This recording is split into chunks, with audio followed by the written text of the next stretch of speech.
you for coming out in this cold night. And I'm going to read to you a few poems from my new manuscript called Death's Heir, and then I will read from Passion Seeds, my book that came out in 2014, and it's available here at Loganberry. These first poems are a selection of poems that deal with Slovenia post-World War II. So the collection is called Death's Heir, and this first section of the Slovenian poems is entitled The Moans Below, Souvenirs from Slovenia Post-World War II.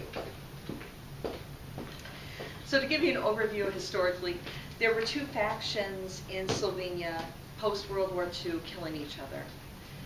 And you had the Domobranci on one side that were Catholic, and you had the partisans that were communist on one side, so they were both Slovenian. It's cited at the end of May 1945 that 12,000 Slovenian soldiers were sent back to Slovenia from Austria. But when they arrived in Slovenia, the train doors were opened and they were slaughtered. Many more died after this. This history is very close to me because my next door neighbor is Valentin Mersol, and his father saved 10,000 Slovenians from being sent back to Slovenia, where they would have been killed. He was in a refugee camp in Austria. Wow. So I've heard firsthand a lot of these stories, as well as read some historical readings of this. So the first poem gives you a little bit about the history, and it's called Precision in Slovenia Post-World War II. 600 a day in 2 cattle cars. The situation remedied in 2 weeks. Doors opened and ammunition hailed. Doors closed, and on the corpses went to the trenches. This is not Germany. This is Slovenia post-World War II. Fratricide, but any side is killing, regardless of who. It's blood running and hearts clenching, hearts ceasing movement. Brothers, sisters, aunts, cousins, nephews, godparents, all looking out the corners of their eyes at their own blood relations. One land, one language, one religion, into 2 factions, partisans and Domobranci, communism and independence, Tito and God.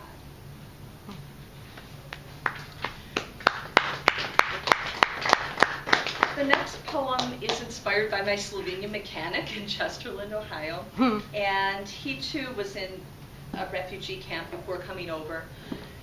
I have an imagination of what could be behind his eyes. And this poem is also something that you need to know about it is there is a line about uncovering bones. Slovenia today, still, they are finding bones rising up from these mass shootings. So this poem is titled My Mechanics on Said Dialogue. We don't go there anymore. We've risen up from the dead, so there is no need to talk about it. We fold our lips and just sit when they ask. It's the best to do. The bodies want to rest, to lie still. The slick skin, the decomposing flesh, the rising damp heat. No one should know how we sat on top of the dead for hours, waiting, hoping on bodies, praying for one step, then another. We don't go there anymore. We can't go back there. It does not exist. The fields are stretched taut over bones. And yes, I've heard they've seen now masses of white rise up from the earth. But it does not exist. I sit tight when they speak. I don't tell them I still cannot sleep. I climbed and climbed with the breath of those from the pit. That was my strength. I don't tell them I still ask why. Why do I walk while they below rot? I just go. I go on and on, car after car, hour by hour, working through them as the body goes, one after one, behind my eyes.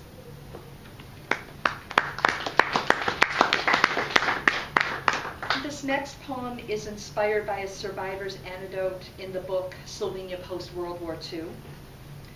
It's called The Falling Suspended Saved My Life. I looked up from the mass bodies to the beech tree bent over us, arching forward in a silent cry for the bodies piled below. I saw the roots gnarled around a rock.